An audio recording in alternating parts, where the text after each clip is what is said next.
exceptional professional in developing and delivering of Hindi literature. He has an impressive record of more than 25 years of teaching and research activities. He has done his UG and PG from Banaras Hindu University. He holds his doctorate in Hindi from Jawaharlal Nehru University. Professor Gopalji Pradhan is the leading teaching expert in the field of Hindi, who has written 7 books, 5 prefaces, and moreover translated 11 books, 6 IGNOU study materials. He also published 23 articles in journals and 153 articles in different magazines. He has attended more than 50 seminars, workshops, conferences, and symposia.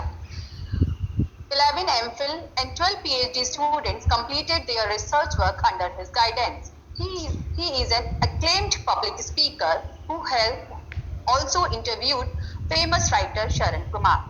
With these words, I would like to invite our resource person, Professor Gopalji Pradhan. Over to you, sir. Thank you. सबसे पहली बात तो यही है कि जो ये मेरा परिचय निदा खान जी ने अभी दिया उसके लिए मैं बहुत शुक्रगुजार हूँ। और दूसरी बात मैं ये कहना चाहता था कि ये एक बात पहले से ही स्पष्ट हो जानी चाहिए कि मैं साहित्य का एसेंशियली विद्यार्थी हूँ। स्वाभाविक है कि साहित्य मानविकी के भीतर आता है और मेरा जो विश्वविद्यालय है अम्बेडकर विश्वविद्यालय वह विशेष रूप से दिल्ली सरकार द्वारा मानविकी और समाज विज्ञान के लिए ही खोला गया विश्वविद्यालय है। इसलिए थोड़ी बहुत उसमें जो इतने दिनों से अध्यापन की योग्यता है, अनुभव है, उसके कारण मैं कुछ आप लोगों के समक्ष कहने में समर्थ हो पा रहा हूँ। मेरी भाषा बहुत ज्यादा संस्कृत निष्ठ तो नहीं है, ठीक है। तो सबसे पहली बात इस सिलसिले में मुझे ये कहनी है कि आप सब लोग जो लोग मानविकी और समाज विज्ञान से जुड़े हुए हैं वे सब लोग एक बात को महसूस कर रहे होंगे कि हमारे ये जो अनुशासन है वो क्रमशः एक तरह के हाशियाकरण का शिकार होते जा रहे हैं। हम सब लोग इस बात को अनुभव कर रहे हैं कि उदारीकरण के पहले जिस तरह से कला और समाज विज्ञान किसी भी उच्च शिक्षा संस्थान के भीतर मुख्य धारा के अंग हुआ करते थे, यहाँ तक कि अन्य जो अनुशासन थे उनमें भी एक हद तक साहित्य और समाज विज्ञानों के प्रति एक उत्सुकता दिखाई पड़ती थी। उसके मुकाबले उदारीकरण के आने के बाद से ये जो मानविकी और समाज विज्ञान के अनुशासन है वह क्रमशः अपने आप को हाशिए पर जाता हुआ महसूस कर रहे हैं। उनमें से अनेक अनुशासन ऐसे भी हैं जो बीच बीच में ऐसा दिखाई पड़ता है कि कुछ उनकी इज्जत बढ़ी, लेकिन समग्रतः हमें यह दिखाई पड़ रहा है कि ये जो समाज विज्ञान के अनुशासन हैं वो एक तरह से चिंता के, उदाहरण के लिए आप कह लीजिए अभी नई शिक्षा नीति आई है वर्तमान सरकार की ओर से, तो उसके कारण हम लोगों को याद भी नहीं है कि हमारे एक पूर्व प्रधानमंत्री हुआ करते थे राजीव गांधी, और उनके जमाने में भी एक नई शिक्षा नीति आई थी। तो वह जब नई शिक्षा नीति आई थी तो जवाहरलाल नेहरू विश्वविद्यालय में हमारे अध्यापक हुआ करते थे नामवर सिंह, तो उन्होंने उस नई शिक्षा नीति के पूरा दस्तावेज की छानबीन करने के बाद बताया था हम लोगों को कि इसमें साहित्य शब्द कहीं नहीं है। तो आप समझिए कि यह जो नई शिक्षा नीतियां हैं, इसलिए मैं नई शिक्षा नीतियां कह रहा हूं क्योंकि जैसा मैंने कहा कि अभी जो नई शिक्षा नीति आई है इसके पहले भी एक नई शिक्षा नीति आई थी। थोड़ा वक्त हो गया तो इसलिए भूल गए हैं लोग, लेकिन चूंकि हमारी उम्र इस तरह की है कि मुझे याद है, तो उसकी यह विशेषता थी कि उसमें साहित्य नाम का शब्द ही नहीं था।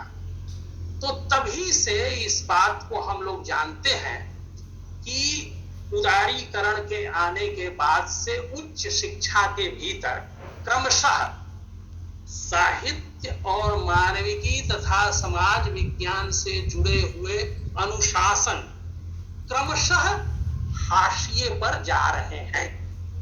और हम सब इस बात को जानते हैं कि आप यूजीसी की गाइडलाइंस को उठा करके देख लीजिए, उन पर तकनीकी और विज्ञान संबंधी विषयों का इतना गहरा दबाव है कि ये जो पीयर रिव्यूड जर्नल है, हम जानते ही नहीं थे कि ऐसी कोई चीज हुआ करती है नव उदारीकरण के आने से पहले। और जब हम लोगों से मांगा जाने लगा कि पीयर रिव्यूड जर्नल, तो हम लोगों को कुछ मालूम ही नहीं था कि ऐसा भी कुछ हुआ करता है। उसी तरह से अब पीयर रिव्यूड से आगे बढ़ करके केयर लिस्टेड जर्नल, उन पर उनकी सूची पर जब आप नजर डालिएगा, उसके अलावा इम्पैक्ट फैक्टर, तो आप जानते हैं कि ये जो सारे शब्द हैं लेखन से संबंधित, वो आमतौर पर विज्ञान और तकनीक के क्षेत्रों में ज्यादा महत्वपूर्ण माने जाते हैं। सामाजिकी और मानव विज्ञान में हम सब इस बात को जानते हैं कि पुस्तकों का महत्व ज्यादा होता है, जबकि ये जो विज्ञान और तकनीकी नाम के अनुशासन हैं, इनमें जर्नल्स की ज्यादा महत्व है। और इसीलिए आजकल आप देखिएगा कि किसी भी नियुक्ति के लिए, किसी भी पदोन्नति के लिए आमतौर पर आपके जो लेख मांगे जाते हैं, तो पुस्तकों को कंसीडर नहीं किया जाता है, मानो कि पुस्तकें लिखना कोई अपराध हो गया है। और काउंटिंग अगर इस समय होती है तो केवल और केवल जर्नल के आर्टिकल्स की, और उनमें भी अगर आपके मौलिक आर्टिकल हैं तो उनको भी महत्व नहीं दिया जाता है, बल्कि शोधालेख, और शोधालेख की एक तकनीकी विशेषता बता दी गई है, वह यह कि उसमें रेफरेंसेज होने चाहिए। अब मैं इस लिहाज से याद करूं तो आप याद करिए कि हमारे जिन प्रोफेसर का अभी मैंने नाम लिया, नामवर सिंह, हिंदी साहित्य में उतना बड़ा, उतना ज्ञानी, उतना ज्यादा प्रभावित करने वाला अनुशासन को आज तक कोई अध्यापक नहीं हुआ, लेकिन उनकी एक भी पुस्तक के एक भी लेख में कहीं कोई रेफरेंसिंग नहीं है, बल्कि एक तरह से कह लीजिए कि गहन अध्यवसाय से उनको जो अंतर्दृष्टियां प्राप्त थी, उन अंतर्दृष्टियों के सहारे उन्होंने साहित्य को और इस समाज में साहित्य की जो जगह है उनका विश्लेषण किया है। तो यदि वर्तमान समय होता तो बहुत स्वाभाविक है, और मुझे जैसा पता है ये दिल्ली विश्वविद्यालय के हंसराज कॉलेज की ओर से ये होस्ट हो रही है चीज। तो दिल्ली विश्वविद्यालय के तो एक प्रोफेसर थे, प्रोफेसर रणधीर सिंह, और वो पॉलिटिकल साइंस के प्रोफेसर थे, और भारत के संभवतः वह एकमात्र प्रोफेसर रहे होंगे उस समय जिनके लेख अमेरिका से प्रकाशित होने वाली मंथली रिव्यू में प्रकाशित होते थे, लेकिन उन्होंने पीएचडी नहीं की थी, है ना।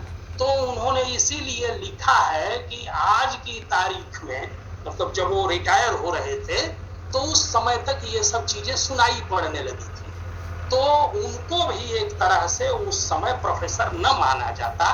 मैं सिर्फ ये इस बात पर जोर दे रहा हूं कि उच्च शिक्षा के भीतर नव उदारीकरण के आने के बाद से जिस तरह की चिंतन पद्धति का प्रभुत्व स्थापित हुआ है, उसमें मानविकी और समाज विज्ञान के अनुशासन और इनसे जुड़ा हुआ समस्त लेखन एक तरह से हाशिए पर जा रहा है। और उसका निशान है, उसकी पहचान है कि पुस्तकों की काउंटिंग नहीं हो रही है। यहां तक कि आप लोग इस बात को भी जानते होंगे कि हम सब राष्ट्रवाद के युग में रह रहे हैं, लेकिन अगर नंबर दिया जाना है तो ज्यादा नंबर मिलेगा इंटरनेशनल कॉन्फ्रेंस को, है? नेशनल कॉन्फ्रेंस को कम नंबर मिलेगा। तो ये जो पूरी सोच है, इस पूरी सोच का संबंध ही मैं कह रहा हूं कि मानविकी और समाज विज्ञान के अनुशासन से उच्च शिक्षा के दूर जाने का सबूत है। उच्च शिक्षा के भीतर यह जो समाज विज्ञान और मानविकी के अनुशासनों का हाशियाकरण हुआ है ना, तो उस प्रसंग में हम लोग आज उससे संबंधित शोध के कुछ नए क्षेत्रों पर बातचीत करेंगे। और जैसा कि आप जानते हैं कि ये जो समाज विज्ञान और मानविकी के अनुशासन है, इनकी मुख्य बात क्या है, और केवल इनकी नहीं, मैं कहूंगा कि उच्च शिक्षा की ही मुख्य बात क्या है। आप लोग जानते होंगे कि शिक्षा को एक हद तक स्वायत्तता प्रदान की जाती है, शिक्षण संस्थानों को और शिक्षा को एक हद तक स्वायत्तता प्रदान की जाती है, और उसके भी मूल में एक खास तरह का चिंतन है।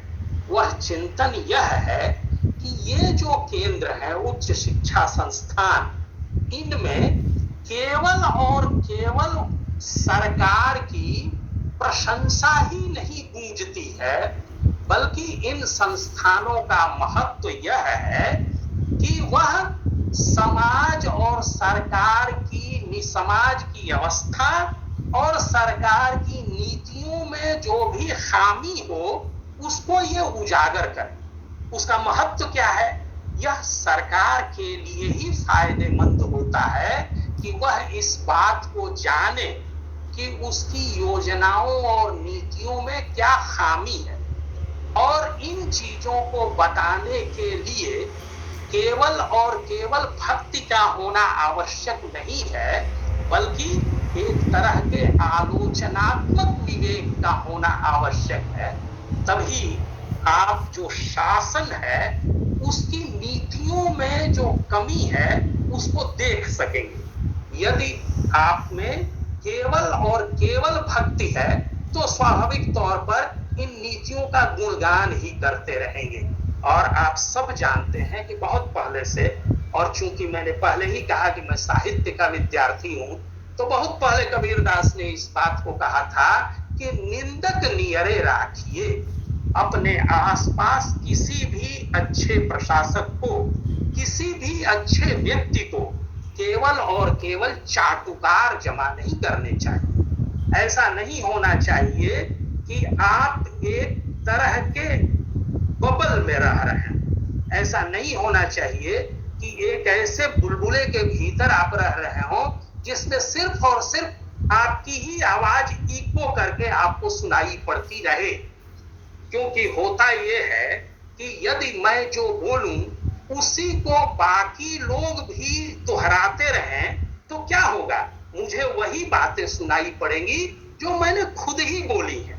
मुझे सुनाई क्या पड़ना चाहिए? यदि मैं सच में इस समाज का नेतृत्व करना चाहता हूं, इस समाज के लिए कुछ भला करना चाहता हूं, तो मुझे सुनाई पड़नी चाहिए मुझसे भिन्न किस्म की आवाजें। और मुझसे भिन्न किस्म की आवाजें उन्हीं की हो सकती हैं जो हमारे प्रति आलोचनात्मक रुख रखें।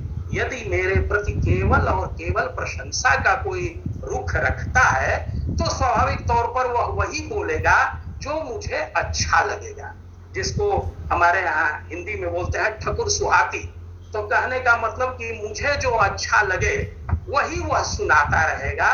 और इसीलिए बहुत प्राचीन काल से ही कहा गया है कि मनुष्य को अपने आसपास अपने आलोचक रखना चाहिए, है ना। और यह इसीलिए कहा गया है कि ये जो शिक्षण संस्थान हैं, विशेष रूप से उच्च शिक्षा के केंद्र, तो इनको स्वायत्तता इसलिए दी जानी चाहिए क्योंकि यहाँ पर आलोचनात्मक विवेक को प्रोत्साहन दिया जाता है। केवल और केवल आपकी ही बात करते रहें और आपकी ही प्रशंसा करते रहें, बड़ा अच्छा किया, बड़ा अच्छा किया, तो स्वाभाविक रूप से यह उच्च शिक्षा के लोगों का दायित्व नहीं होता है ना। उच्च शिक्षा के लोगों का यही दायित्व होता है कि वह आपसे यह बता सकें, शोध आखिर हम किस लिए करते हैं। शोध हम इसीलिए करते हैं ताकि समाज की वास्तविक स्थिति के बारे में हम जान सकें। और केवल जानना ही पर्याप्त नहीं है, जो मैं जानता हूं उससे सही आदमी को बता भी सकूं। और यह तभी संभव है जब उस व्यक्ति के भीतर भी इतना साहस हो कि जो बातें उसे अप्रिय लग रही हैं उन्हें भी वह सुनने के लिए तैयार हो। अर्थात वह अपनी ही नीतियों में कमियां जो हैं उनको सुनने और उनके मुताबिक उन कमियों को दुरुस्त करने के लिए तैयार हो, तो ही उच्च शिक्षा पनप सकती है। उच्च शिक्षा के भीतर अगर और उसका सबसे बड़ा सबूत क्या है? हमारी यह स्वायत्तता, उच्च शिक्षा की स्वायत्तता। उच्च शिक्षा की सिर्फ स्वायत्तता नहीं, उच्च शिक्षा के भीतर अध्यापक की स्वायत्तता है ना। क्योंकि यह भी माना जाता है कि अगर वह अध्यापक भी स्वतंत्र विवेक वाला नहीं होगा तो वह भी कभी सही बात को बता नहीं सकेगा, अपने विद्यार्थियों को भी नहीं बता सकेगा। तो विद्यार्थी वह शोध क्या करेंगे जो कि अप्रिय तथ्यों को सामने ला सके। यदि विद्यार्थी तो एक खराब अध्यापक क्या है? खराब विद्यार्थी पैदा करता है। तो कहने का मतलब यह है कि यह जो उच्च शिक्षा है इससे जुड़ा हुआ पूरा तंत्र एक तरह की स्वायत्तता की मांग करता है, क्योंकि इसकी बुनियाद ही आलोचना पर टिकी हुई है, भक्ति पर नहीं, आलोचना पर टिकी हुई है। बिना आलोचनात्मक विवेक के उच्च शिक्षा का विकास नहीं हो सकता। और जब जब सरकारों को केवल और केवल अपनी चाटुकारिता और प्रशंसा सुनने की जरूरत पड़ती है, यानी सब लोग सिर्फ और सिर्फ विज्ञापन में बदल जाएं, सारे क्लासरूम्स भी विज्ञापन में बदल जाएं, केवल सब लोग जो है वो सुनते रहें, बोले कुछ ना। हमारे टेलीविजन युग की ये सबसे बड़ी विशेषता है कि आप हस्तक्षेप नहीं कर सकते। जो कुछ आपको प्रदान किया जा रहा है उसे ही आपको सुनते रहना है। तो इस तरह से कह लीजिए कि मेरी या व्यक्ति की, जिसको कहते हैं ना सब्जेक्ट, यानी जो कर्तापन है हमारा, वाक्य में जैसे होता है कर्ता और कर्म है? तो कर्ता होता है जो कर्म को करता है, तो उस व्यक्ति का जो कर्तापन है वह समाप्त हो जाता है। Recording in progress. तो व्यक्ति का ऐसे में कर्तापन समाप्त हो जाता है, वह सिर्फ और सिर्फ विचारों का श्रोता रह जाता है। और सिर्फ श्रोता ही नहीं, उससे फिर ये अपेक्षा होने लगती है कि वह केवल और केवल जो कहा जा रहा है उसी का पालन करता रहे। तो इस तरह से हम इस समाज को धीरे धीरे, जब भी हम मानविकी और समाज विज्ञान को हाशिए पर डालते हैं, तो हम समाज को फिर एक ऐसे समाज में बदलने की कोशिश करते हैं जो सवाल न उठाए, बल्कि जो केवल और केवल भेड़ों की तरह से मानता रहे। सामने वाली भेड़ कहाँ चल रही है उसी के पीछे मुझे भी चलना है। इसको गड्डलिका न्याय कहा जाता है संस्कृत में। कहने का मतलब गड़रिया जैसे भेड़ों को लेकर के चलता है, तो उसी तरह से भेड़ें हैं जो हाकी जाएं और सब लोग। अब इसका असर किन किन चीजों पर पड़ रहा है? उदाहरण के लिए आप सब जानते हैं कि हम सब निजी जीवन की समस्याओं को छोड़ दीजिए, तो हमारे जीवन में जो प्रवेश होता है समाज का, वह अखबार और सूचना के अन्य साधनों के जरिए होता है। ये जो अखबार और सूचना के अन्य साधन हैं, ये अगर केवल और केवल सरकारी विज्ञापन में बदल जाए तो क्या होगा? हम तक सही बात कभी नहीं पहुंच पाएगी। तो हम तक अगर कभी सही बात नहीं पहुंच पाएगी तो हम अपने विवेक का इस्तेमाल नहीं कर सकते। इसलिए सबसे पहली बात जिस पर मैं जोर देना चाहता हूं वह यह कि समाज विज्ञान और मानविकी में शोध को अगर प्रोत्साहित किया जाना है तो सबसे पहले उच्च शिक्षा संस्थानों की स्वायत्तता, और वह स्वायत्तता आजकल जैसा कि आप जानते हैं कि कहा जा रहा है कि स्वायत्तता का मतलब आर्थिक स्वायत्तता, यानी आप अपने साधन खुद जुटाइए। तो हम ऐसे देश में नहीं रह रहे हैं जहां प्रति व्यक्ति आमदनी लाखों में होती है। हम एक ऐसे देश में रह रहे हैं जहां पर बहुसंख्या भूखों सोती है। तो ऐसे देश में रहते हुए जब हम इसमें उच्च शिक्षा का प्रसार करना चाहते हैं तो स्वाभाविक तौर पर हम उच्च शिक्षा संस्थानों के लिए यह व्यवस्था नहीं लागू कर सकते कि उन्हें आर्थिक स्वायत्तता दी जाएगी। कहने का मतलब वो पैसा जनरेट करें। और अगर ऐसा किया गया तो क्या होगा? अगर ऐसा किया गया तो हमारे सारे के सारे उच्च शिक्षा संस्थान सिर्फ और सिर्फ पैसा जुटाने में लगे रहेंगे। अगर विद्यार्थियों की फीस से नहीं पैसा जुटा पाएंगे, क्योंकि आप जानते हैं कि विद्यार्थियों की फीस से कभी भी उतना पैसा नहीं जुटाया जा सकता जितने पैसे की जरूरत किसी भी उच्च शिक्षा संस्थान को होती है। पुराने जमाने से जो गुरुकुल हुआ करते थे उनके लिए आर्थिक सहायता कहां से आती थी? उनके लिए आर्थिक सहायता आती थी जो सेठ हुआ करते थे, जो शासन हुआ करता था, वहां से आर्थिक सहायता आया करती थी। अगर उनको बाहर से आर्थिक सहायता न आए तो उसमें योग्य और प्रतिभाशाली विद्यार्थी कभी भी अच्छी तरह से शिक्षा नहीं प्राप्त कर सकते। तो हमारे ये जो उच्च शिक्षा संस्थान हैं इनको अगर केवल आर्थिक स्वायत्तता प्रदान कर दी जाएगी तो स्थिति यह हो जाएगी कि वे सिर्फ और सिर्फ पैसे के जुगाड़ में लगे रहेंगे। और आप सब जानते हैं कि बाजार में नोटबंदी का एक कारण बताया गया कि फर्जी नोट ज्यादा आ गए हैं। तो जब भी आप पैसे पर निर्भरता बढ़ाइएगा तो आप जान लीजिए कि बाजार में खोटे सिक्कों का चलन ज्यादा है। कहने का मतलब पूंजी का जो हित है वही शिक्षा का हित हो जाएगा, है ना? तो एक तरह से कह लीजिए कि यह जो पूंजी की गुलामी है ना, एक बल्कि इसके लिए लोगों ने कहा कि एक ऐसा नशा पैदा हो जाएगा उच्च शिक्षा संस्थानों में कि हर एक प्रोजेक्ट उसी हिसाब से बनाया जाएगा जो पैसे को आकर्षित कर सके। हर एक कोर्स उसी हिसाब से बनाया जाएगा जो पैसे को आकर्षित कर सके, है ना?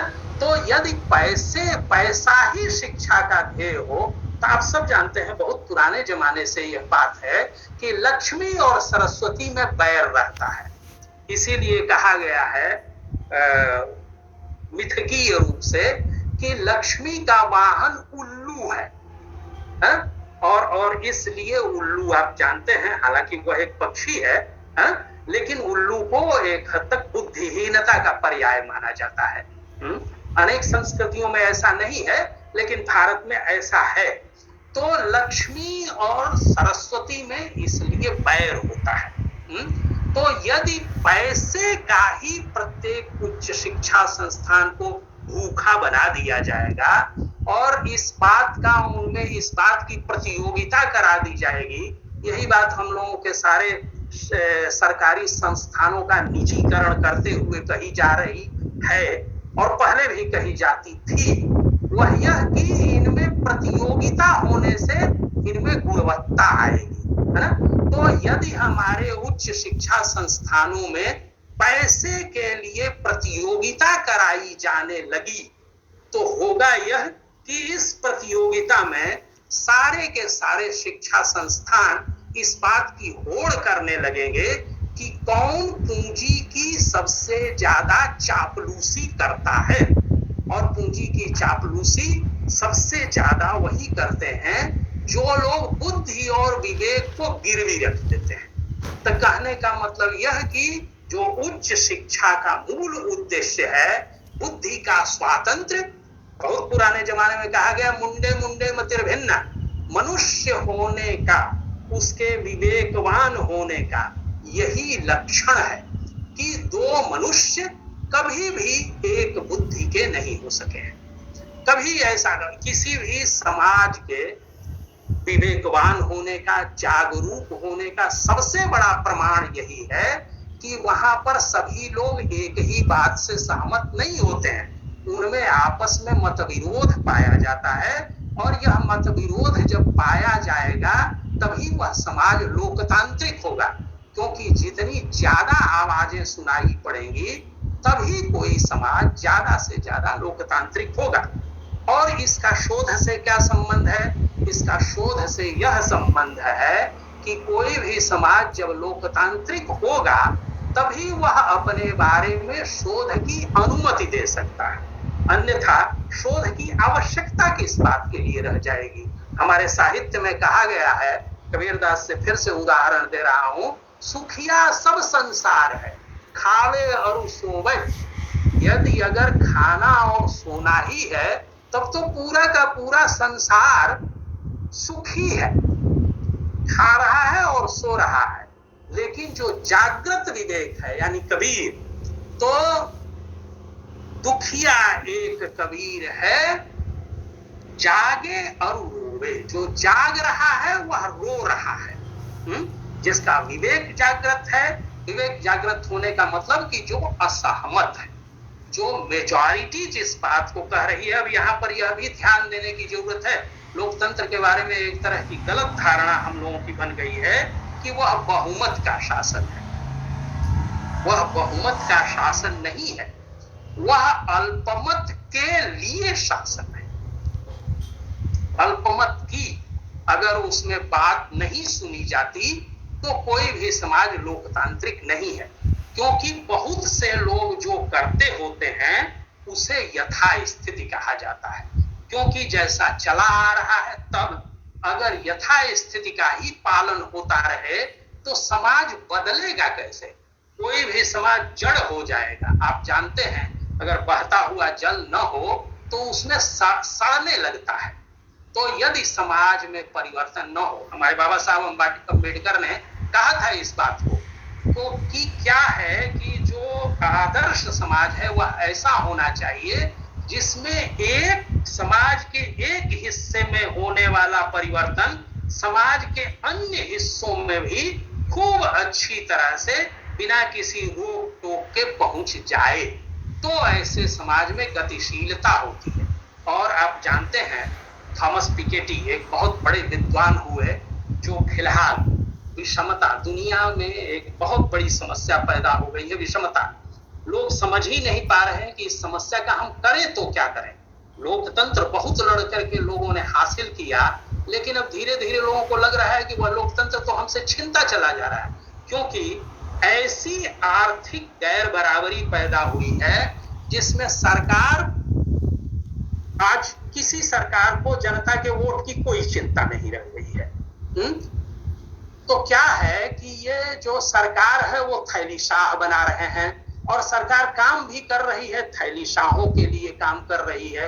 तो कहने का मतलब यह है कि जब ऐसी स्थिति है तो स्वाभाविक रूप से वह पूंजी अपनी आलोचना नहीं सुनना चाहेगी। क्यों?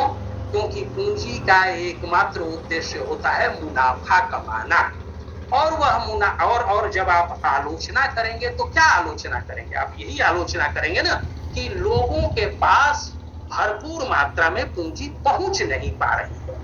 जो ही आप कहेंगे तो पूंजी को लगेगा कि उसके मुनाफे पर चोट की जा रही है। तो यह एक वातावरण है जिसमें, तो पिकेटी का मैं जिक्र कर रहा था, जो विषमता के बड़े अध्येता हैं, उन्होंने इस बात को कहा कि शिक्षा क्या है। क्योंकि जैसे क्या है धन, तो जिनके पास धन है तो उन्हीं के जरिए हमारी जो व्यवस्था है तो व्यवस्था क्या है? उत्तराधिकार संबंधी। उत्तराधिकार संबंधी जो व्यवस्था है उसमें क्या है कि धनी का जो पुत्र है उसको पिता का धन सीधे के सीधे बिना कुछ किए हुए ही उसके पास पहुंच जाएगा। जबकि लोगों ने कहा कि संपत्ति कैसे आती है? परिश्रम करने से। क्या परिश्रम किया धनी आदमी के लड़के ने? कोई परिश्रम नहीं किया, लेकिन उसके पास धन पहुंच गया क्योंकि वह विरासत से मिल गया। तो विरासत से मिलने वाला यह जो धन है वह समाज में एक खास तरह की वर्ण व्यवस्था को कायम करता है। इस तरह से कि ब्राह्मण का पुत्र ब्राह्मण ही होगा, क्षत्रिय का पुत्र क्षत्रिय ही होगा, वैश्य का पुत्र वैश्य ही होगा। तो लगभग उसी तरह से यह है कि ये जो अरबपति है, मिलीनियर्स जो पैदा हो रहे हैं, और अब तो आप समझिए कि आपने देखा होगा पत्रिकाओं में इस बात का कि रहता है कि दुनिया के कौन मिलीनियर्स हैं उनकी सूची हमको जारी करनी है। तो कहने का मतलब ये कि एक ऐसा वातावरण बन गया है कि जिसमें मिलीनियर्स, तो इनकी संपत्ति इनके पुत्रों को जाएगी है? तो उन्होंने पिकेटी ने इस बात को कहा कि ऐसे वातावरण में, नहीं तो ये तो हो गई पूरी तरह से वर्ण व्यवस्था, तो ऐसे वातावरण में शिक्षा इस बात की गारंटी करती है कि समाज में एक तरह की गतिशीलता बनी रहे। कहने का मतलब ये कि शिक्षा के जरिए कुछ नए नए लोग समाज में ऊपर उठते रहते हैं, और इस तरह से कोई भी जल अगर फ्रेश वाटर उसमें लगातार आता रहेगा तो वो फ्रेश रहेगा। लेकिन अगर वो ठहर जाएगा, पुराना ही जल रिसाइकिल होता रहेगा, तो स्वाभाविक तौर पर उसमें सड़न उत्पन्न होगी। तो शिक्षा एक तरह से समाज में गतिशीलता का सबसे बड़ा साधन है, और इसलिए यदि उच्च शिक्षा संस्थानों का उद्देश्य खत्म हो जाए तो एक तरह से समझ लीजिए कि समाज में गतिशीलता रुक जाएगी। और ये जो उच्च शिक्षा संस्थान है, हमने कहा ये आलोचना की जगह होती है। इनमें एक तो जैसा हमने कहा कि सरकारी नीतियों की आलोचना होती है इस शोध के जरिए। इस अर्थ में यह बताया जाता है कि ये जो सरकारी नीतियां हैं, इनके जो घोषित उद्देश्य हैं उनमें क्या समस्या रह जा रही है। हम शोध करके किसी भी सरकार को यही जानकारी देते हैं, यह बताते हैं कि इस नीति का जो घोषित उद्देश्य है उसमें क्या समस्या आ रही है, और इस प्रकार से कुछ नीतियों में परिवर्तन की जरूरत है।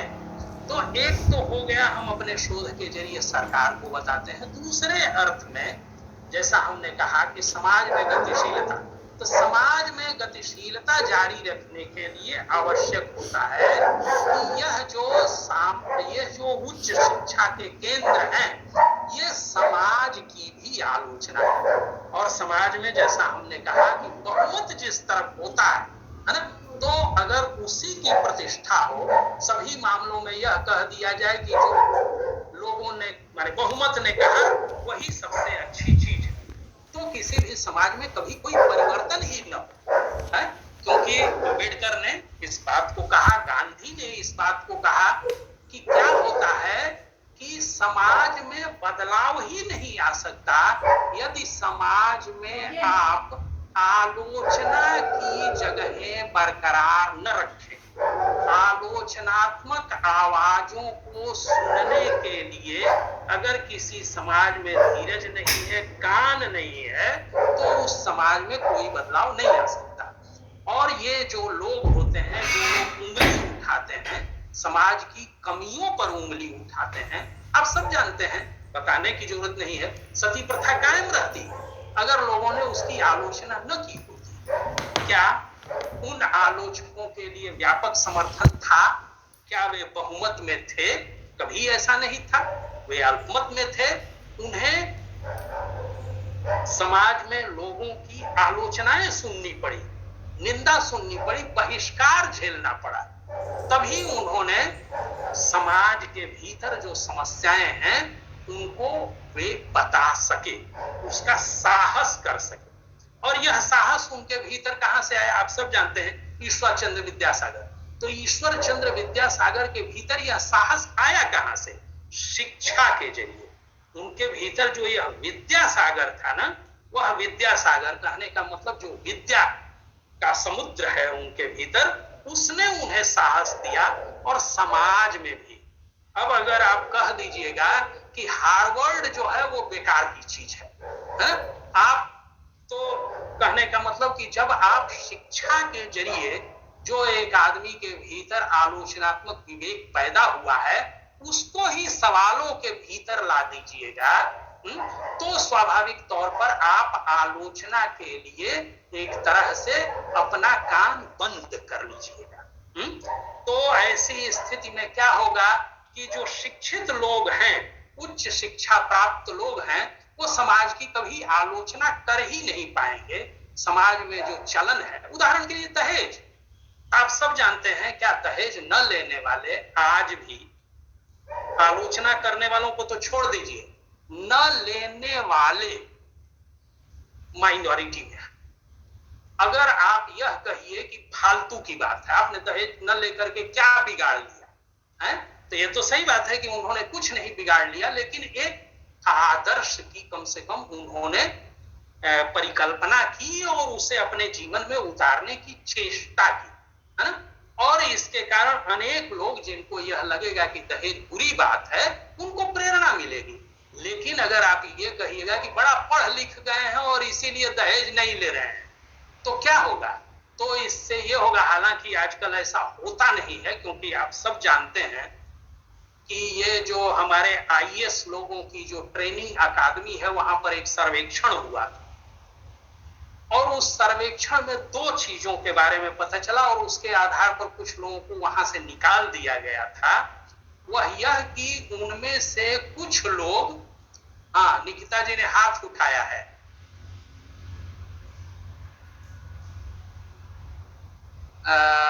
किसी ने हाथ उठाया है, क्या वो सवाल करना चाहती हैं?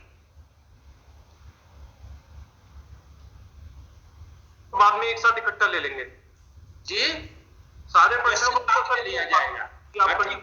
ठीक, तो मैं सिर्फ ये कह रहा था कि यह जो समाज की आलोचना है, इसका भी शिक्षा से और विशेष रूप से उच्च शिक्षा से बहुत गहरा संबंध है, क्योंकि यह जो हमारा समाज है ना, पूरी तरह से परफेक्ट है ऐसा मानने का कोई कारण नहीं है।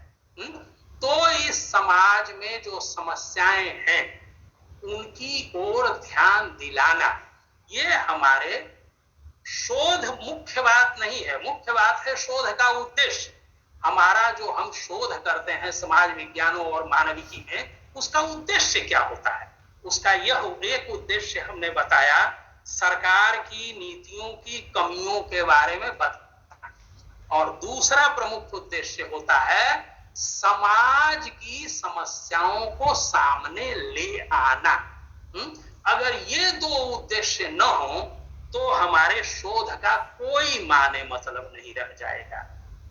ये एक सबसे पहले शोध का जो समाज विज्ञान और मानविकी के भीतर शोध का जो उद्देश्य है, उसको हमें अपने दिमाग में स्पष्ट कर लेना चाहिए। उद्देश्य हम 20 तरह के लिखते हैं, लेकिन उनके भीतर जो अंतर्निहित बात होती है वह यही होती है कि वह कहीं न कहीं समाज को और इस समाज पर शासन करने के नाते इस सरकार को वह कोई न कोई मदद करेगा, हमारा शोध, अन्यथा उस शोध का कोई कारण होता नहीं। तो एक तरह से कह लीजिए कि यह जो समाज विज्ञान और मानविकी है, इन पूरे अनुशासनों का जन्म ही इसी उद्देश्य से हुआ था। और इनका जन्म, अन्यथा तो आप जानते हैं कि केवल और केवल रसायन विज्ञान, भौतिक विज्ञान, अंतरिक्ष विज्ञान, अणु विज्ञान, परमाणु विज्ञान, सिर्फ यही पढ़ाया जाता। क्योंकि आप जानते हैं कि अगर मान लीजिए कि देश को सिर्फ और सिर्फ क्या बोलते हैं कि युद्ध की जरूरत हो, तो ऐसा लगता है मानो कि बाकी नागरिक समाज है ही नहीं। नागरिक समाज होता है। नागरिक आम तौर पर इस देश में, दुनिया में रहते हैं, सभी लोग एक दूसरे से युद्ध नहीं कर सकते हैं, है ना। वे लोग शांति में रहना चाहते हैं। तो एक ऐसे समाज के लिए आवश्यक होता है कि यह जो सरकारें हैं, जिन्होंने इस समाज की स्वतंत्रता में कटौती करके अपने लिए कुछ अधिकार हासिल किए हैं, ये बात भी हमारे दिमाग में स्पष्ट होनी चाहिए। क्योंकि कई बार क्या होता है कि हमको ये लगता है कि सरकार ही सब कुछ है, लेकिन सरकार का जन्म हुआ है। आप सब जानते हैं, सोशल कॉन्ट्रैक्ट थियरी है रूसो की, वो यही कहती है कि यह जो समाज है, इसने सरकार को जन्म दिया और इसने समाज का अच्छी तरह से संचालन हो सके, इसके लिए कुछ अधिकार इस सरकार को प्रदान किए हैं। लेकिन समूह सारे के सारे अधिकार समाज ने सरकार को नहीं प्रदान कर दिए हैं, क्योंकि सरकार के रहने के बावजूद समाज की एक स्वायत्तता होती है। और इसीलिए हम जानते हैं राइट टू प्राइमेसी, जब ये कह लीजिए कि चला या आधार, और आधार में जब यह हुआ कि अंगूठे की निशानी, 10 उंगलियों की निशानी ये परमानेंट रहेगी, तो बहुत सारे लोगों ने इस बात का सवाल उठाया कि जो जेल में कैदी जाते हैं तो उनके उंगलियों की छाप ली जाती है, लेकिन फिर उनके रिहा होने के बाद उन्हें नष्ट कर दिया जाता है। इसलिए नष्ट कर दिया जाता है क्योंकि यह माना जाता है कि इस व्यक्ति ने जो अपराध किया उसका परिमार्जन हो गया इसके दंड के जरिए, और अब इसे समाज में सामान्य जीवन बिताने का पूरा अधिकार है, और इसके नाते इस पर कोई भी कलंक बाद में जारी नहीं रहना चाहिए। इसलिए उसके ये जो निशान है वो मिटा दिए जाते हैं। तो क्या बात थी? बात यह थी निजता, ना, हमारी यह निजता है कि मैं कितनी बातें अपने बारे में, आज भी ऐसा है कि कोई फोन कॉल आपको आता है और बहुत सारी बातें आपके बारे में पूछी जाने लगी तो आप सावधान हो जाते हैं, बहुत सारी जानकारियां आप नहीं देते हैं।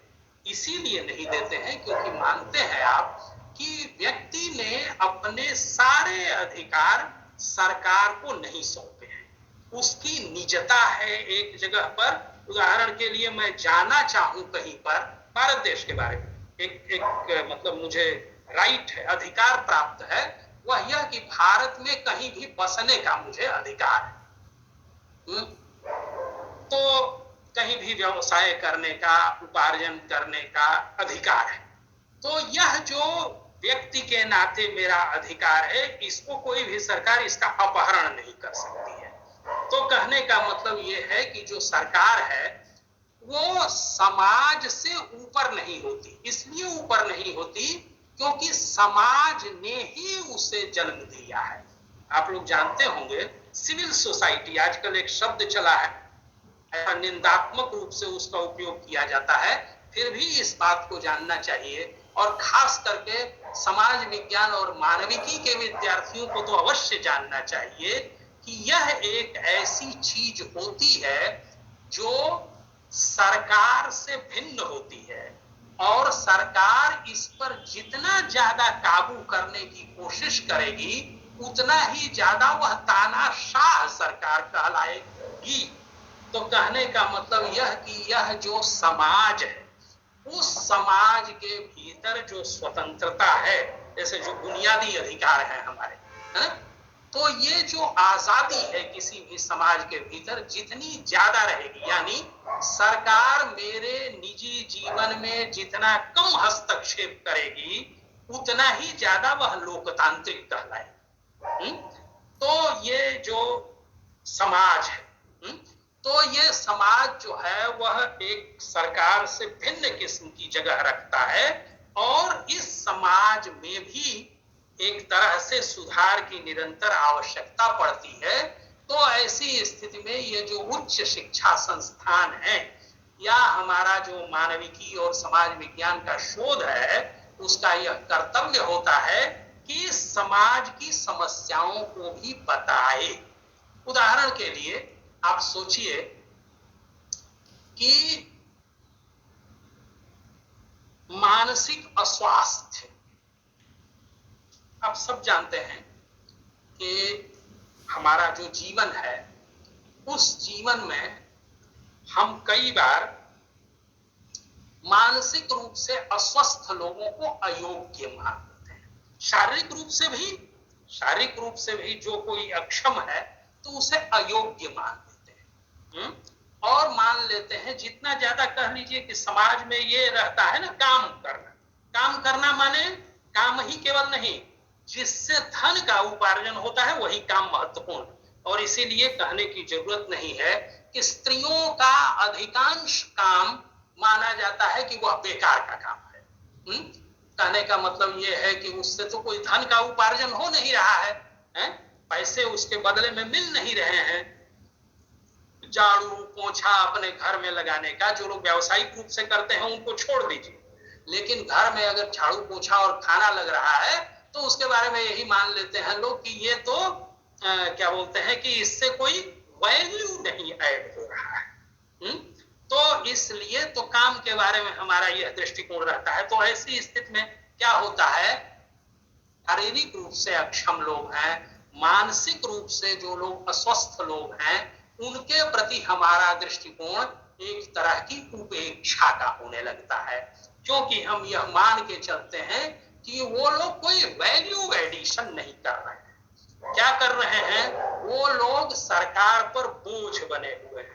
आप सब लोग जानते होंगे टैक्स पेयर का पैसा है ना। पिछले दिनों जेएनयू के खिलाफ जब माहौल चला तो यही कहा गया कि टैक्स पेयर के पैसे बर्बाद किए जाते हैं। तो क्या होता है, लोग ये कहते हैं कि ये जो शारीरिक रूप से अक्षम लोग हैं, ये लोग जो मानसिक रूप से अस्वस्थ लोग हैं, तो ये लोग सरकार पर बोझ हैं, ये लोग कोई वैल्यू तो ऐड नहीं कर रहे हैं, अलबत्ता बाकी लोगों द्वारा जो उपार्जित धन है उसी का एक हिस्सा इनको बहुत ज्यादा खर्च किया जा रहा है, इनको सरकारी मेहमान बना करके खिलाया जा रहा है। खुद सरकार के लोग कितना ज्यादा खा जाते हैं। आप लोगों ने पढ़ा होगा कि क्या बोलते हैं, रेलवे से संबंधित कैग की रिपोर्ट में आया कि पता चला कि 16,000 का नाश्ता करने के बाद 32,000 का 2 ही घंटे बाद खाना खा लिया गया है ना। तो वो लोग कितना खा जाते हैं उसके बारे में बात न करें, लेकिन ये लोग कितना ज्यादा खा रहे हैं इनके बारे में जरूर बातचीत करनी चाहिए, है ना। तो ऐसा प्रचारित किया जाता है। लेकिन यदि हम समाज विज्ञान और मानविकी के शोध से जुड़े हुए हैं तो हमें जानना चाहिए कि यह जो समाज का हिस्सा है, जो अक्षम है, अशक्त है, स्वस्थ है, इसके स्वास्थ्य पर ही बाकी सबका भी स्वास्थ्य निर्भर करता है। अगर मैं फिर से कविता की ही भाषा में बात करूं तो हमारे कवि हुए सर्वेश्वर दयाल सक्सेना, तो उन्होंने लिखा कि जब एक कमरे में आपके लाश पड़ी हुई है तो दूसरे कमरे में आप पार्टी नहीं कर सकते हैं। तो कहने का मतलब यह कि कोई भी समाज कितना मजबूत है, वह उतना मजबूत है जितना मजबूत उसका सबसे कमजोर सदस्य है ना। तो पूरा का पूरा समाज उतना ही स्वस्थ होता है जितना अस्वस्थ उसका सबसे कमजोर सदस्य है।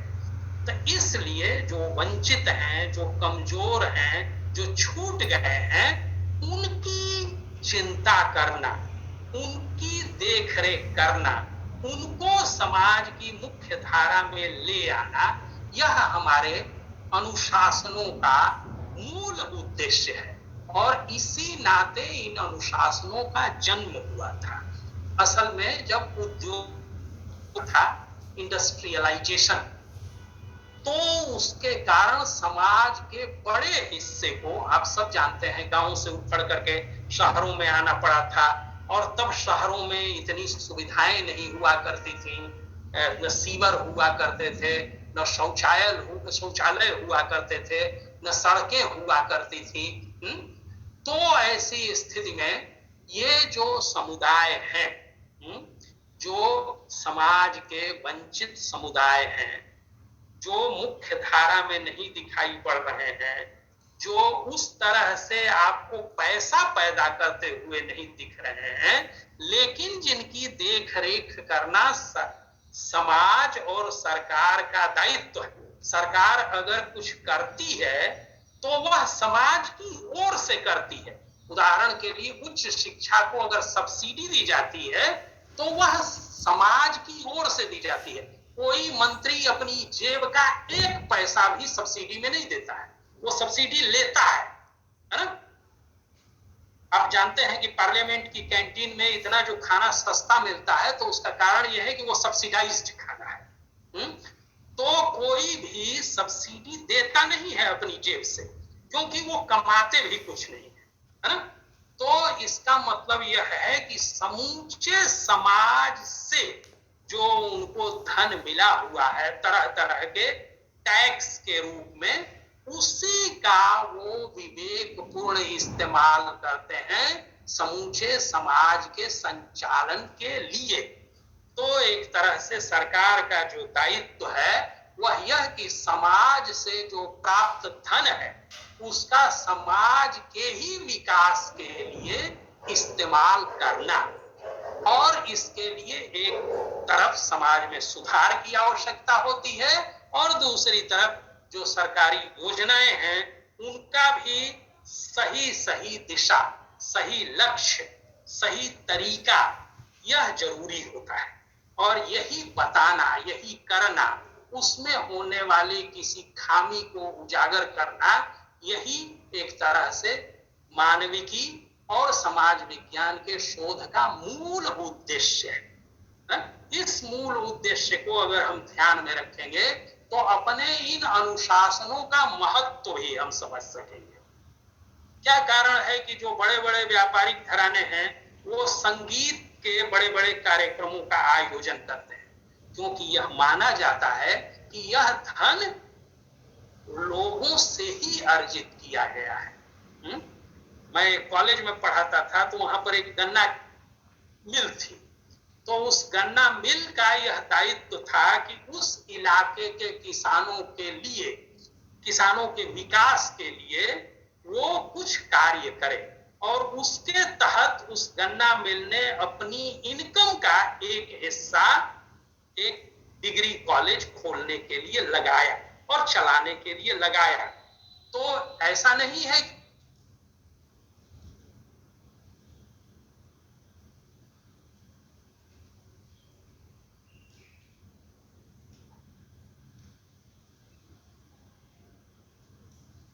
क्या हुआ? आप पता नहीं क्यों टूट गया था कनेक्शन। अब आ रही है सर आवाज आपकी? चलिए ठीक है, फिर से जुड़ गए।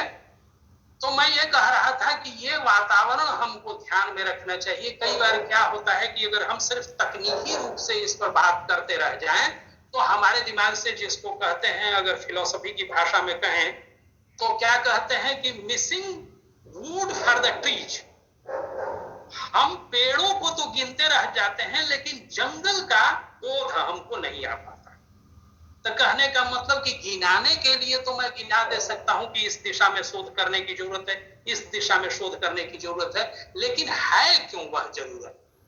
अगर वह जरूरत है तो इसलिए क्योंकि हमारा यह अनुशासन, ये जो हमारे मानविकी और समाज विज्ञान के अनुशासन है, ये एक ऐसी जगह पर लोकेटेड है जिस जगह पर दूसरे कोई अनुशासन नहीं है।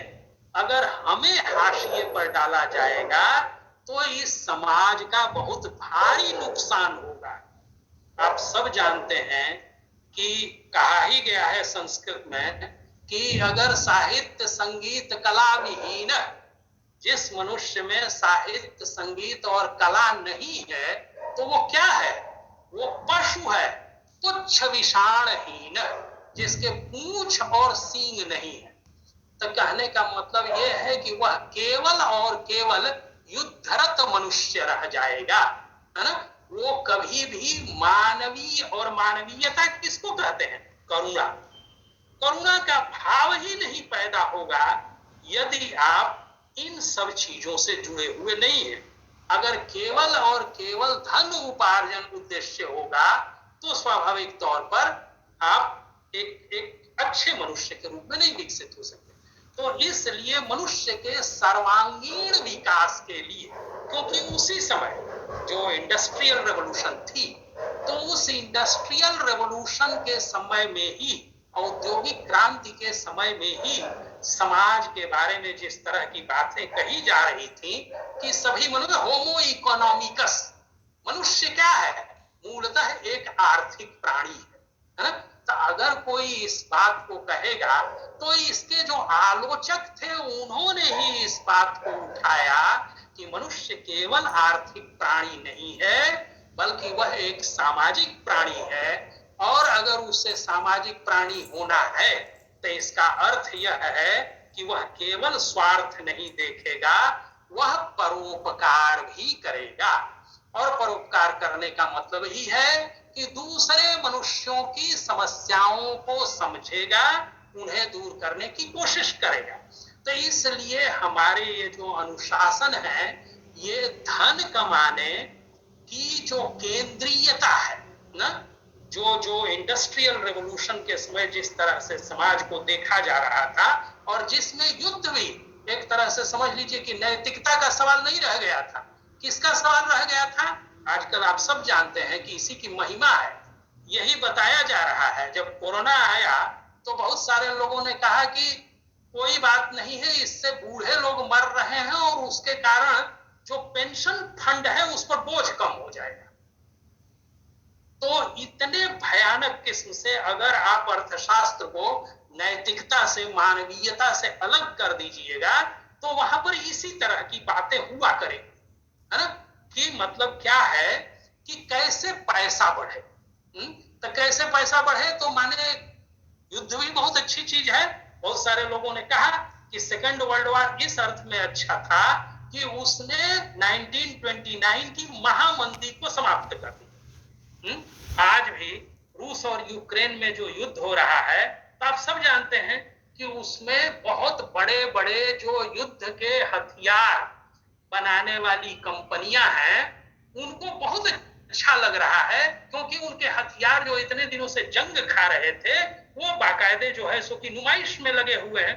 आप सब जानते होंगे, थोड़ा भी अगर आप लोगों की आयु हुई होगी तो आपने देखा होगा कि इराक का जब युद्ध हुआ था, अमेरिका ने जब इराक पर हमला किया था, तो वो टेलीविजन पर और हमारे अपनी पीढ़ी, हमारे अपने बोध में टेलीविजन और खास करके कलर टेलीविजन आने के बाद वह ऐसी चीज थी जिसमें युद्ध पहली बार सीरियल की तरह से आनंददायक और मनोरंजक हो गया था, है ना। तो कहने का मतलब कि युद्ध, हिंसा, हिंसा आप सब जानते हैं इस समाज में फिलहाल हिंसा, कैसी भाषा में हिंसा, तमाम तरह की नफरत, यह जो पूरा का पूरा वातावरण बना हुआ है, उसमें क्या है, इससे लाभ हो रहा है कि नहीं।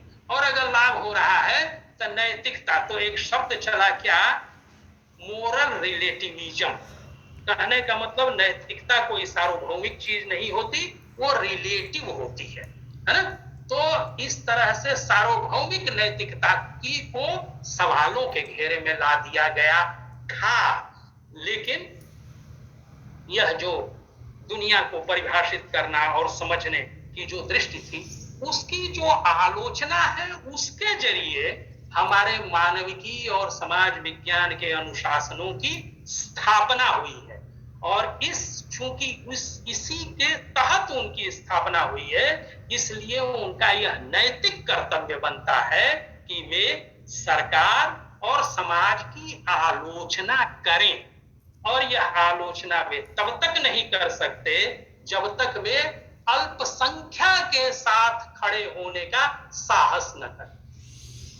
ये क्या बोलते हैं, ये ज्ञान की दुनिया है ना, ये मुनाफे की दुनिया नहीं। आप जानते होंगे कि चिकित्सा विज्ञान में यह माना जाता है कि उसी बीमारी की दवा के लिए शोध पर अधिक पैसा लगाया जाएगा जिससे बनने वाली दवा के खरीदार ज्यादा, यानी बीमारी ज्यादा लोगों को होगी तभी उस दवा का आविष्कार किया जाएगा, क्योंकि तभी वह दवा ज्यादा बिकेगी मार्केट में। और कोई बीमारी अगर 2 लोगों को हुई हो, 5 लोगों को हुई हो, 50 लोगों को हुई हो, तो उसकी दवा खोजने से क्या फायदा, क्योंकि बहुत कम लोग उसको खरीदेंगे।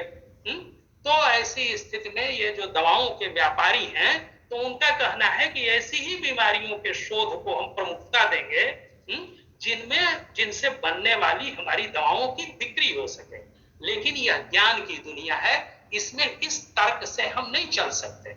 हमको इस तर्क से चलना होगा कि 10 लोग भी, उदाहरण के लिए आप जान लीजिए कि मान लीजिए कि गोवा के जो, या अंडमान निकोबार, गोवा नहीं, अंडमान निकोबार के जो आदिवासी बहुत कम रह गए हैं, बहुत कम रह गए हैं संख्या में। तो कम रह गए हैं तो आप क्या करिएगा? ये सोचिएगा कि कोई नीति बनाने में उनका ध्यान न रखा जाए। अगर ऐसा आप सोचिएगा तो आप समाज विज्ञान और मानविकी अनुशासन से जुड़े हुए नहीं हैं। समाज विज्ञान और मानविकी अनुशासनों से जुड़े होने का मतलब है कि जो अल्पसंख्या में हैं उनकी भी बात सुनी जाए। इसका महत्व लोकतांत्रिक होने से है। अब उदाहरण के लिए विकलांग, तो अब मान लीजिए लो फ्लोर बसें, तो लो फ्लोर बसें महंगी होंगी स्वाभाविक तौर पर, है ना। जो स्वाभाविक तौर पर बसें बनती हैं वो आराम से सस्ती होंगी। अब आप कहेंगे कि क्या बौनों के लिए हम दुनिया को बनाएंगे? तो क्या आप ऐसी दुनिया बनाएंगे जिसमें बौने लोग कुछ कर ही न सके? ऐसा तो आप नहीं चाहेंगे ना, क्योंकि आपकी भी संतान बौनी पैदा हो सकती है। ये तो ऐसा नहीं है कि कोई खास मशीन से पैदा होते हैं लोग। चूंकि हमारे ही बीच के वे अन्य लोग हैं जो संख्या में कम हैं, तो भी उनकी सुविधा का हमें ध्यान रखना चाहिए।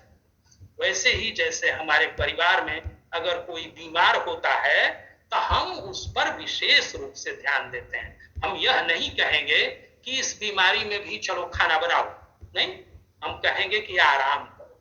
तो इसी तरह से यह जो सामाजिकी और मानविकी है, इसके केंद्र में जो अल्पसंख्या है, यानी जो तादाद में कम है, उनकी बात को ज्यादा गहराई से समझना, उनके कंसर्न्स को, उनकी चिंताओं को, उनकी जीवन स्थितियों को, उनकी असुविधाओं को, सबसे बड़ी बात उनकी असुविधाओं को, है ना, इसको सबसे ज्यादा ध्यान में रखने की जरूरत है।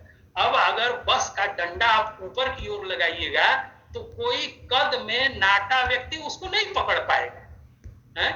तो आप यह कह दीजिएगा कि नाटे व्यक्ति को बस में सफर करने का कोई अधिकार नहीं है, तो यह तो अनुचित बात है ना। कहने का मतलब यह कि अगर नाटे लोग समाज में कम हैं तो भी समाज को अपने संपूर्ण संसाधनों का ऐसा विनियोग करना चाहिए ताकि वे अपने आप को वंचित महसूस न करें। और यह तभी हो सकेगा जब हम समाज विज्ञान की ओर से नाटे लोगों को सरकार की नीतियों के जरिए क्या असुविधा हो रही है इसे सामने ले आए। तो इसलिए समाज विज्ञान और मानविकी के जो शोध हैं उनमें ये एक महत्वपूर्ण बात है कि जो कम है तादाद में, उनकी बात, उनकी समस्याओं को विशेष रूप से सामने ले आना, विशेष रूप से सामने ले आना ताकि उनकी भी चीजों को समझा जाए। और इसलिए आप सब जानते हैं कि पूरा का पूरा जो एक तरह से और जैसा हमने कहा कि यह एक संकट का समय है सामाजिकी और मानविकी के लिए, लेकिन संकट का ही समय होने के कारण एक तरह से यह हमारे लिए शोध का एक महत्वपूर्ण अवसर भी है। और यह जो महत्वपूर्ण अवसर है तो वह क्यों है, उसका कारण यह है कि नए तरह की आर्थिकी पैदा हुई है, नए तरह की तकनीकी का हमारे समाज में शासन हुआ है। और ऐसी स्थिति में नए नए वंचित समूहों का जन्म हो रहा है। और ये जो नए नए वंचित समूह हैं, इनकी बात, इनकी समस्याएं सामने ले आने का अवसर हमारे सामने पैदा हुआ है ना।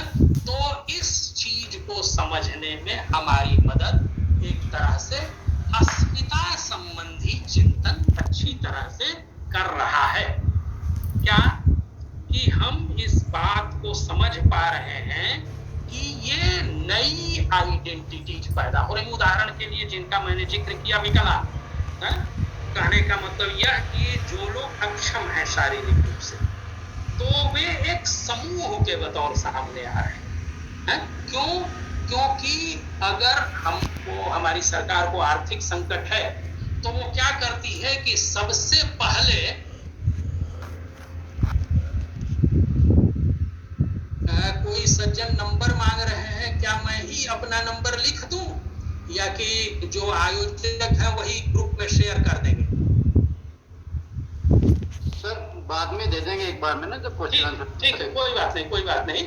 तो हमने कहा कि यह जो अस्मिताएं हैं, उन अस्मिताओं का निर्माण हो रहा है ना, निर्माण हो रहा है, और सब लोग इस बात को समझ रहे हैं कि नए तरह की यह जो आर्थिकी पैदा हुई है, वो नए नए समूहों को हाशिए पर डाल रही है। आप सब जानते हैं कि मध्य वर्ग की भी आर्थिक रूप से हालत खराब होती जा रही है।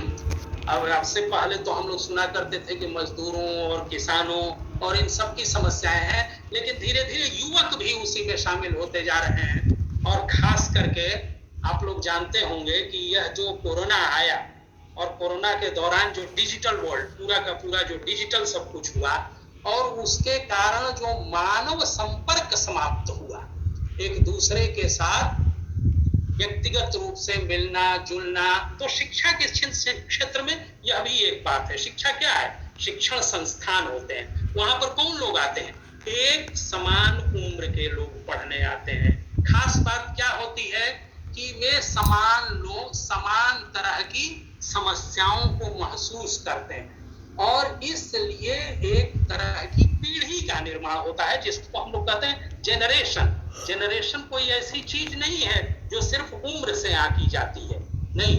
जेनरेशन को परिभाषित करने के लिए उस समय की सामाजिक अवस्था का जिक्र किया जाता है ना, उससे पहचाना जाता है कि ये किस जेनरेशन के आदमी हैं। तो कहने का मतलब कि ये जो शिक्षण संस्थान है, इनमें जो नवयुवक आते हैं, वह अपने समाज की समस्याओं को लेकर के आते हैं। उन्हें ही इस बात की चिंता होती है कि समाज की इन समस्याओं को दूर किया जाना चाहिए, इसका विकास किया जाना चाहिए, और ये पूरे के पूरे कोरोना के दौरान 2 साल के भीतर, है ना, पूरे के पूरे विद्यार्थियों का एक दूसरे से मिलना नहीं हुआ। ऐसी स्थिति में क्या हुआ? बहुत सारी मानसिक समस्याओं का जन्म हुआ, और जो लोग ऊपर से स्वस्थ दिखाई दे रहे थे, उनमें भी तरह तरह की मानसिक समस्याओं का जन्म हुआ, पैदा हुई, है ना। हमने देखा कि जब ये खुला लॉकडाउन, तो खुला तो पहली जो कक्षाएं शुरू हुई, तो विद्यार्थियों की उस कक्षा को मैनेज करना ही मुश्किल हो गया। कारण ये था कि पहली बार विद्यार्थी एक दूसरे से सशरीर मिल रहे थे, और इसलिए सब ही कुछ ज्यादा ही बोल रहे थे, कुछ ज्यादा ही, मतलब क्या बोलते हैं कि जिसको कहिए परफॉर्मेंस के मूड में, है ना। तो इस तरह से आप समझ लीजिए कि एक खास तरह के अवसाद को, बड़े पैमाने पर अवसाद को जन्म दिया था, और स्त्रियों के लिए तो विशेष रूप से, क्योंकि आप जानते हैं शिक्षा का मतलब, शिक्षण संस्थान होने का एक मतलब और होता है, वह यह कि घर से एक आजादी मिलती है। घर सब जानते हैं, बहुतेरे लोगों के लिए बहुत अच्छी चीज होती है, लेकिन एक हद तक वो एक प्रिजन भी होता है। बल्कि क्या कहिए कि जब टेलीविजन आया ना, तो एक बात कही गई कि ये होम मेड प्रिजन है। कहने का मतलब ये एक ऐसी जेल है जो सबके घर तक फैल गई है, सब लोग उस समय केवल और केवल स्क्रीन देख रहे हैं। तो घर एक तरह का पिंजरा भी होता है, एक तरह की कैद होती है। उसमें क्या होता है, दूसरों की चाहत के अनुरूप हमें अपना जीवन बिताना होता है। हम स्वतंत्र ढंग से अपने ही समवयस्कों के भीतर आजाद ढंग से रहना नहीं मुहाल मिल पड़ता है मुझे। तो ऐसी स्थिति में स्वाभाविक तौर पर ये जो शिक्षण संस्थान है, वो एक ऐसी जगह देते हैं जब ये नवयुवक जो विद्यार्थी हैं, जिन्होंने एक तरह से कह लीजिए कि बहुत कुछ अर्जित किया हुआ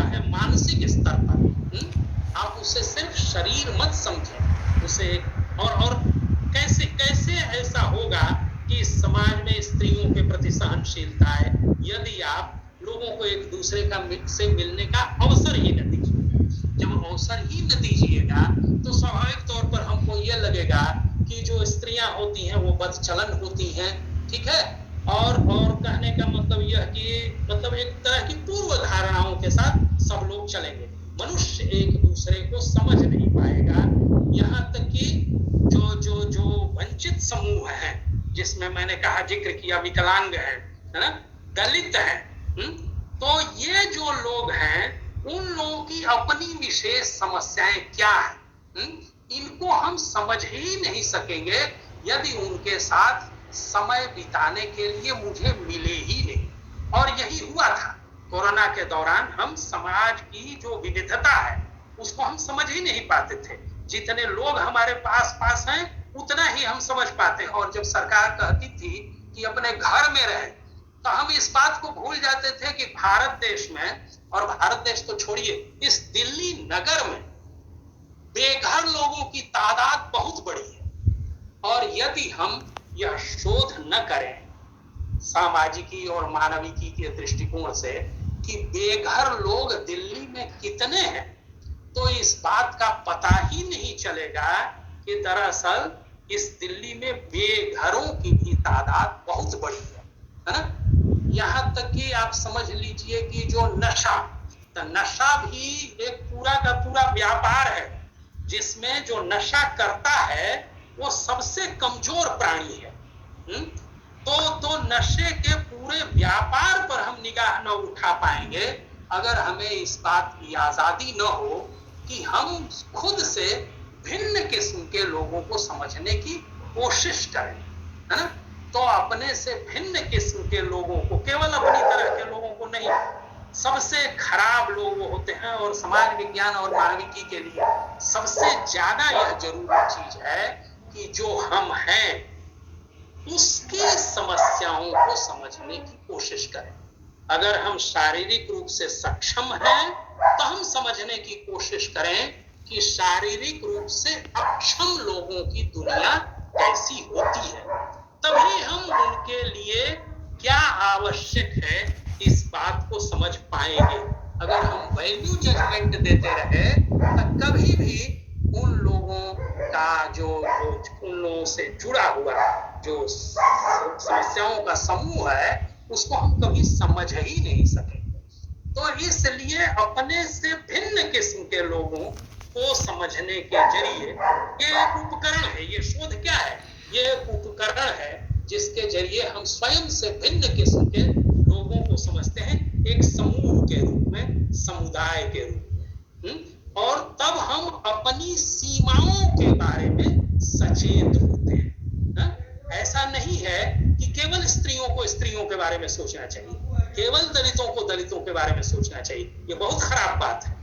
असल में पुरुषों को स्त्रियों के बारे में सोचना चाहिए, है ना। असल में जो दलित नहीं है उन्हें दलितों के बारे में सोचना चाहिए। यही समाज विज्ञान और मानविकी का सबसे बड़ा कर्तव्य है। यानी जो वंचित हैं, जो असुविधा में हैं, जो मुझसे भिन्न हैं, उनकी समस्याओं को हम देख सकें, उनके साथ सहानुभूति कर सकें और उसको सामने ला करके समूचे समाज की संवेदना उनके प्रति जागृत कर सके। दया नहीं, संवेदना, इसमें फर्क होता है। दया नहीं चाहिए। आप किसी भी ब्लाइंड व्यक्ति से पूछिए, वह दया कभी नहीं चाहता है। अगर आपने कभी स्पर्श फिल्म देखी हो तो आप देखिएगा, उसमें जब एक जो उनके साथ गई है महिला, वो स्वयं पैसा छुपाना चाहती है तो वो इस बात से नाराज हो जाते हैं, क्योंकि दया नहीं चाहिए ना। एक बराबरी का बर्ताव चाहिए। वह बराबरी का बर्ताव आप तभी कर पाएंगे जब अपने से भिन्न किस्म के मनुष्य को आप जाने। और मनुष्य को जानने का अर्थ है कि उसके समूचे समस्याओं के साथ उसे जाने। आप नशाखोरों, नशे के जो लती लोग हैं, तो उनके बारे में अगर कभी वैल्यू जजमेंट ही केवल देते रह गए तो कभी आप समाज विज्ञान और मानविकी से अच्छे शोध के लायक नहीं रह जाएंगे, क्योंकि आपका उद्देश्य होना चाहिए कि उनकी क्या समस्याएं हैं उनको दूर करने में हम समाज के जिम्मेदार लोगों की मदद करें, है? उनको बता सकें कि उनकी क्या समस्याएं हैं। तो ये समाज विज्ञान के लिए, और इसके लिए जैसा मैंने कहा कि अस्मिता संबंधी जो चिंतन है वो हमें इस बात को समझने की इजाजत देता है कि जो दूसरी अस्मिताओं का निर्माण हो रहा है वो किस क्रम में हो रहा है, उनकी मांगे क्या है, उनको किस बात का अभाव है जिसके कारण यह उनके भीतर एक अभाव का बोध पैदा हुआ है। तो इसको हम अच्छी तरह से समझ पाएंगे अपने इस शोध के जरिए। 1 मिनट दरवाजा मुझे लगा दो।